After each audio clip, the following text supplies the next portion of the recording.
राग खमाज 3 ताल 16 मात्रा।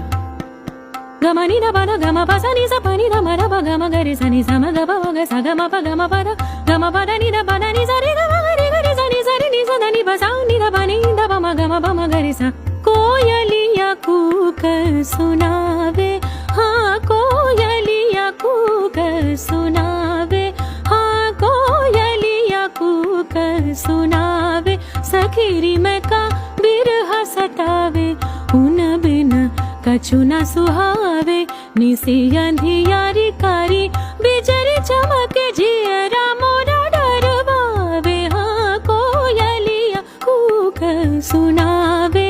पसानी बनी ध ग म प म ग रे सा ग ग म प ध नि सा। इतनी बिनती मोरी उनसे कहीं हो जाए, इतनी बिनती मोरी पिया से कहीं हो जाए। उन बिन जियरा निकस ही जाए।